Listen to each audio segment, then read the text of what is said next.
আসসালামু আলাইকুম শিক্ষার্থীরা। তো আজকে আমরা এসেছি বাংলা বইয়ের 92 পৃষ্ঠার চতুর্থ অধ্যায় যে তৃতীয় পরিচ্ছেদ বাক্য। তো আমরা এখন বাক্য নিয়ে পড়ব। বাক্যর 4.3.1 উদ্দেশ্য ও বিধেয় খুঁজি। এখানে লেখা রয়েছে নিচের বাক্যগুলো পড়ো। উপরে বাক্যগুলোতে কাকে উদ্দেশ্য করা বলা আছে তা কলামে লেখো। মানে এখানে দুটি কলাম দেওয়া রয়েছে, এই ছকগুলো পূরণ করতে হবে। তো এখানে কি কি লেখা রয়েছে দেখি। প্রশ্ন 1, সিনথিয়া বই পড়ছে। খ, পাখিগুলো গাছের ডালে বসে সুমধুর স্বরে গান করছে। গ, সাদা কালো ডোরাকাটা জামাটা ছিঁড়ে গেছে। ঘ, আমাদের স্কুলের প্রধান শিক্ষক এদিকেই আসছেন।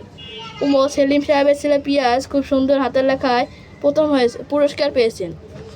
তো চলো আমরা এখন নিচের এই ছকটি ফিল আপ করে নিই।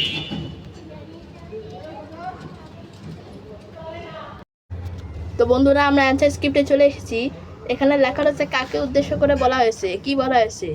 প্রথমটি করে দেওয়া আছে সিনথিয়া বই পড়ছে, এবং পরেগুলো করতে হবে। এখানে খ নম্বর প্রশ্ন আমাদের বলেছিল পাখিগুলো গাছের ডালে বসে সমুদ্র স্বরে গান করছে।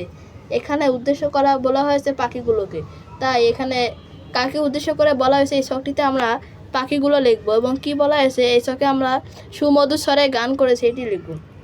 তার নিচে রয়েছে সাদা কালো ডোরাকাটা জামাটা ছিঁড়ে গেছে। আমরা এখানে কাকে উদ্দেশ্য করে বলা হয়েছে, এখানে আমরা সাদা কালো ডোরাকাটা জামাটাকে উদ্দেশ্য করে বলা হয়েছে, তাই আমরা এই ছকে এটি লিখেছি। কি বলা হয়েছে, এখানে ছিঁড়ে গেছে, যেহেতু জামাটা ছিঁড়ে গেছে তাই এখানে আমরা ছিঁড়ে গেছে লিখে দিছি। পরের প্রশ্নটি ছিল আমাদের স্কুলের প্রধান শিক্ষক এদিকেই আসছেন। তো আমরা এখানে লিখেছি আমাদের স্কুলের প্রধান শিক্ষক। আমাদের স্কুলের প্রধান শিক্ষককে উদ্দেশ্য করে এই কথাটি বলা হয়েছে, তাই আমরা এই ছকে এটা লিখেছি। এবং কি বলা আছে, এদিকেই আসছেন। পরেরটি রয়েছে সেলিম সাহেবের ছেলে পিয়া সুন্দর হাতের লেখা প্রতিযোগিতায় পুরস্কার পেয়েছে।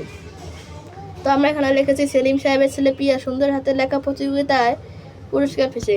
যেহেতু এখানে সেলিম সাহেবের ছেলে পিয়াসকে উদ্দেশ্য করে কথাটি বলা হয়েছে, তাই আমরা এখানে লিখেছি সেলিম সাহেবের ছেলে পিয়াস, এবং পাশের কলামে লিখেছি সুন্দর হাতের লেখা প্রতিযোগিতায় পুরস্কার হয়েছে।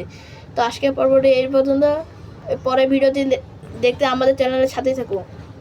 চ্যানেলটি ভালো লাগলে অবশ্যই একটি লাইক করে সাবস্ক্রাইব করবেন। আসসালামু আলাইকুম, দেখা হচ্ছে পরের ভিডিওতে।